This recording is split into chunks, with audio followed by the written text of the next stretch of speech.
Hi, I'm excited to tell you about the composition complexity of majority. It's my favorite paper that I've written so far.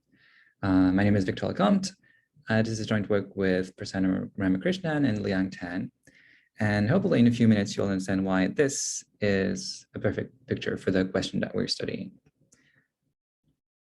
First, I want to say that the parity function decomposes nicely.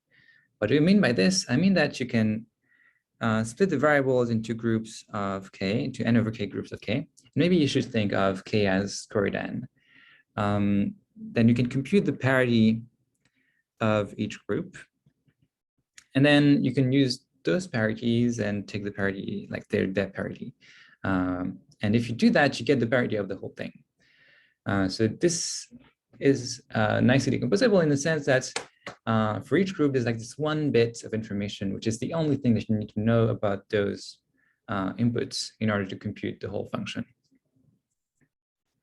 On the other hand, if you look at the majority function, it doesn't seem like there's this one bit of information that you can know about each group in order to compute the whole thing.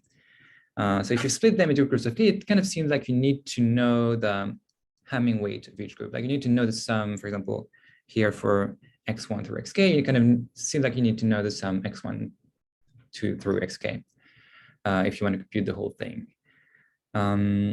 Because like the whole thing involves like the sum of all of the bits and comparing that to n over 2. So it's, yeah, it seems like there's no other way than to like, make sure that the combining function on top here knows the whole sum. So the best thing I know how to do is, while still keeping like binary subfunctions, is for each group, you're going to have log k such subfunctions, which represents the sum x1 through xk in binary. So like, for example, this would be the binary, the parity bit. This would be like the bit module 4 or something like that, and the higher order bits. Anyway, so if you do that, then the combining function here on top would know, would be like able to recover the sum x1 through xk and also the similar sums for all the other groups. And so you would be able to compute the sum x1 through xn and then compare that to n over 2. So that's good. And it's still like each bit only depends on k variables, but now the number of such subfunctions that you need is something like O of n over k times log k, whereas for parity was exactly n over k. So it seems like this like log k factor of loss. But is that the best you can do? So maybe to make the problem a bit more rigorous. So let's say that you want to compute majority from some functions of k variables, each of which has a binary output. How many such subfunctions do you need? And that's the question that we study. So yeah, like you want to compute some function f from some subfunctions g1 through gm, each of which queries at most k of the input bits. And you're wondering how many of those you need. So, and that's what we mean by composition complexity. So the k composition complexity of a function f is like how many of those functions you need. So like here, how large m needs to be.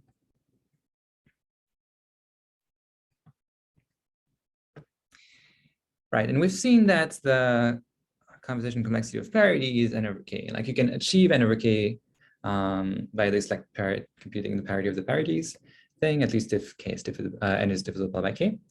And if you had any fewer subfunctions, then there would be some variable that you missed just because you wouldn't have enough like queries in total. Okay, on the other hand, the previous slide shows that the k composition complexity of the majority is O of n over k log k. And the main result of the paper is that actually you need that many. So you need omega of n over k log k, such subfunctions, assuming that they're all like binary outputs and depend only on k variables each. Okay, hopefully the question is clear. Before I give you a little taste of the proof, I'm going to present two connections to other models in complexity. The first One is branching programs. If you haven't seen branching programs before, they're pretty cool. They're kind of a model of bounded space computation. The idea is that you have like many time steps, and for each time step, you're going to query one variable. And that variable is going to determine like if you're in that state at that time step, whether you like which state you then move to in the next time step. Here in particular, we're going to think of branching programs of constant width, which means that at each time step, the number of states that you have is constant. And we're going to try to give a lower bound on the length, so on the like time that the branching program takes. So yeah, on this. Okay, so we claim that assuming our results about the composition complexity of majority, the length of a branching program computing majority, like if it has constant width, is at least omega of n log n.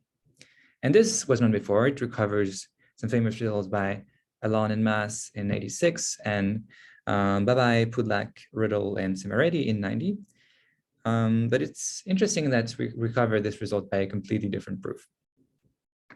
Okay, so why does our results imply that? The reduction goes this way.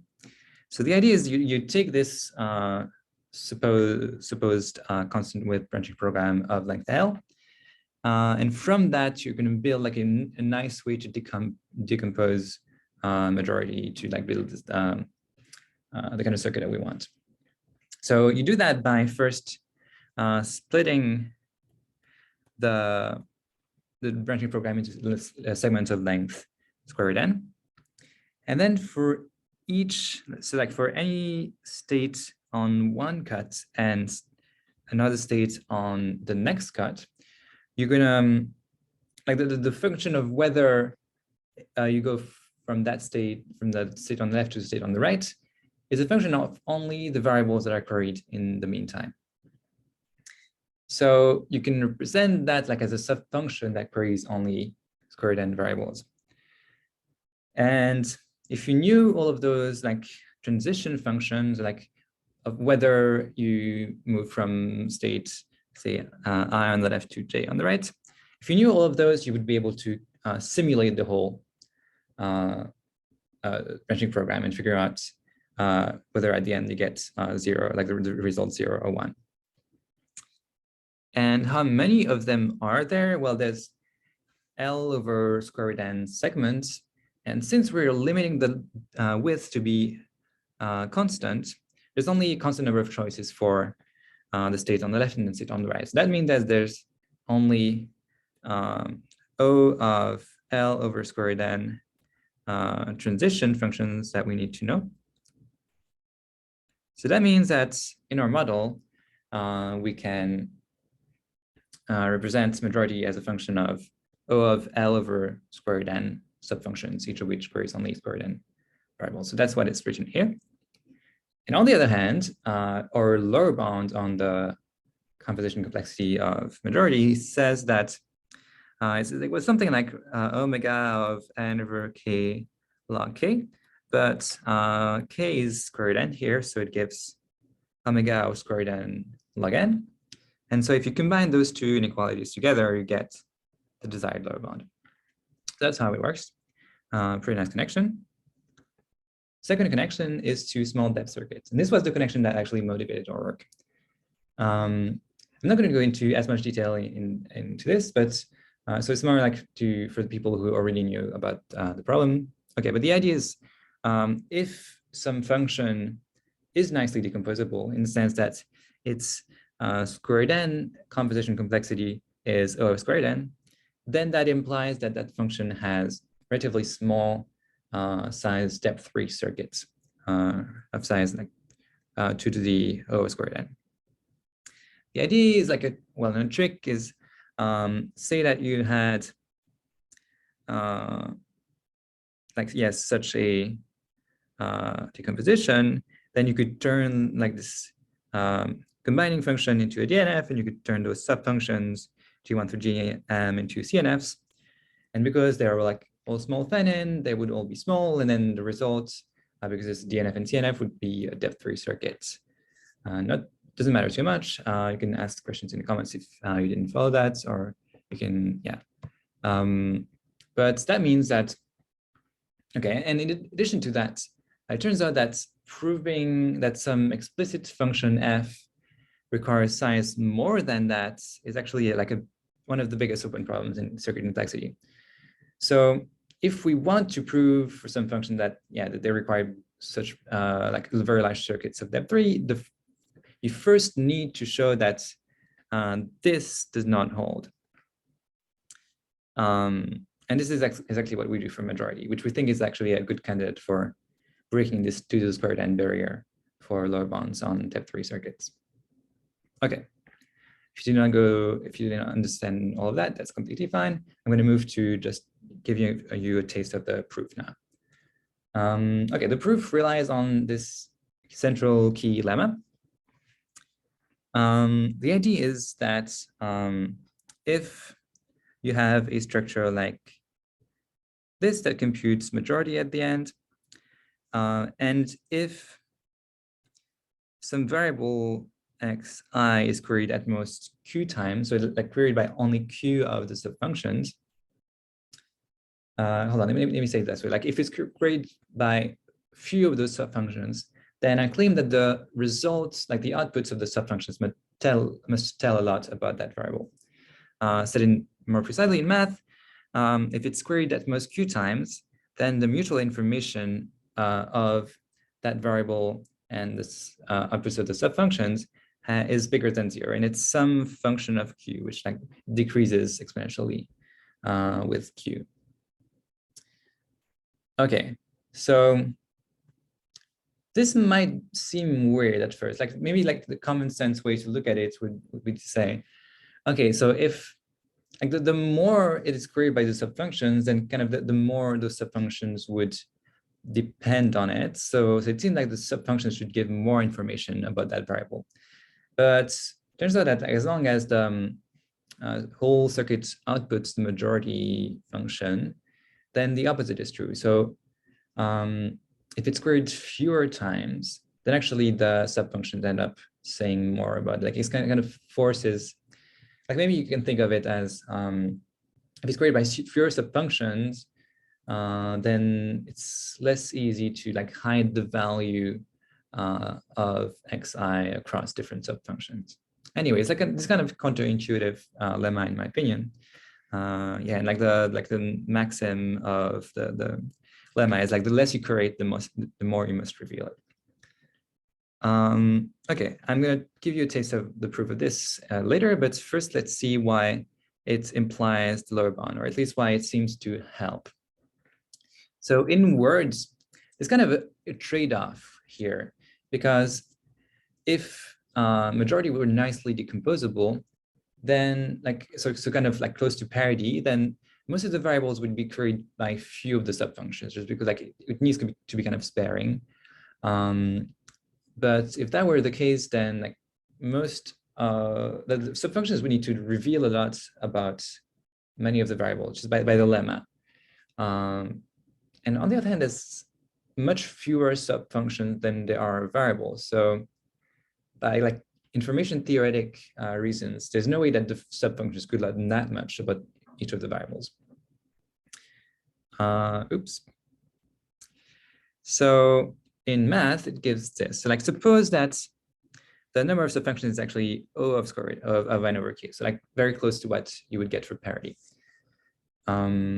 Then the total number of queries would be O of n, just because every subfunction can only contribute k queries. So like the total number of queries, which is like the sum of for each variable of how many times it's queried, would be almost at most O of n.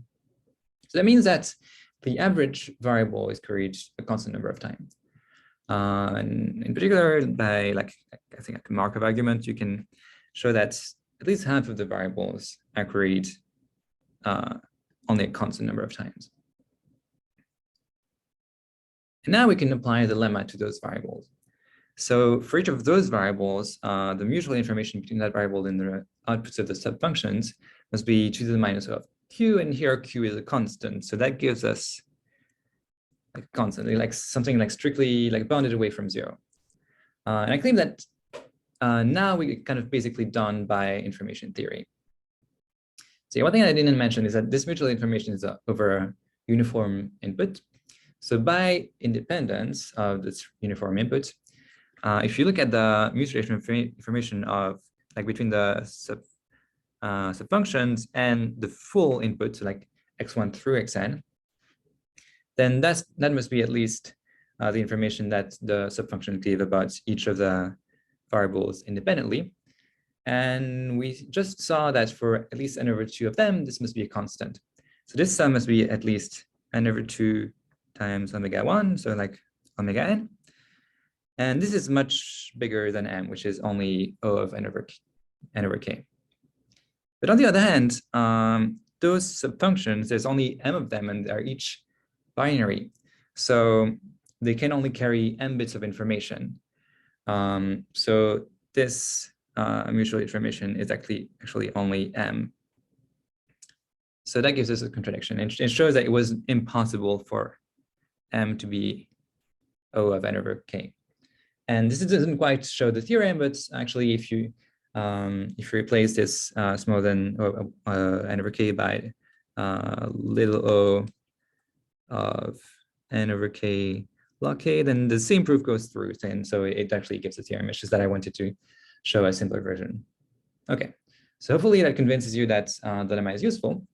And now we're gonna prove a limited, like an easier version of the lemma, but which still gives some idea of what kind of those things we're looking at. So I'm gonna make two simplifying assumptions. One is that I'm gonna actually switch from the circuit outputting majority to the circuit outputting the whole Hamming weight of the input. So these are still binary subfunctions, but now H has to return a number between 0 and n, which is the Hamming weight of x. And actually, the lemma is technically false if you do not make this assumption, but yeah, there's a reduction and it's also fine. Okay, so that's the first like simplifying assumption. The second I'm going to make is that Q is 1. So the number of queries, like the number of times xi is queried is just 1. Okay, and so how does that transform the lemma? Actually, I'm going to prove that if xi is queried only once, then this mutual information is equal to 1. In other words, that means that you can compute xi exactly if you know g1 through g1 of x through gm of x. Okay, so that's what I have to tell you. I have to show you that there's like this a way to compute xi from g1 of x through gm of x, and that shows that the mutual information is 1. Okay. Why is this the case? So first, I am just going to assume without this generality that the variable xi is queried by g1. Yeah, and not any of the other, like g1 is the one subfunction that queries xi. So fix any input x. The key question to ask here is what I've highlighted in yellow here. Given the values of g2 through gm, how many possible values are there for the Hamming weight? And the answer is at most 2. Why is this? Because we have this function h, which is supposed which takes in as inputs g1 through gm and returns the Hamming weight. So given that we know g2 through gm, the only thing that we do not know is, at least like in this hypothetical question, is g1. Like the only 2 possible values that the Hamming weight could take is those 2 values. So you plug in the values for g2 through gm, but you try 0 and 1 for the value of g1. Okay, why am I thinking about this? Keep with me. So now consider x XOR I. So I'm just using this notation to denote x with its ith coordinate flipped.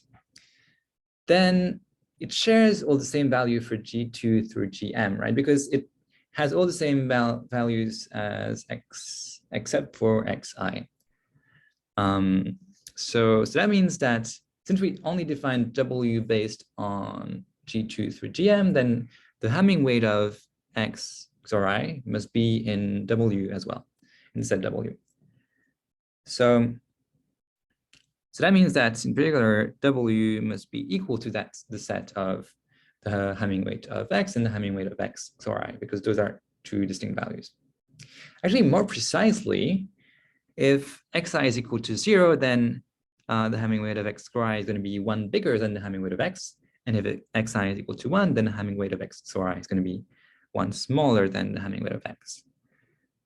So that means that actually, if you want to figure out whether xi is 0 or 1, the only thing you need to know is whether the Hamming weight of x is the bigger or the smaller of the two elements of this set W.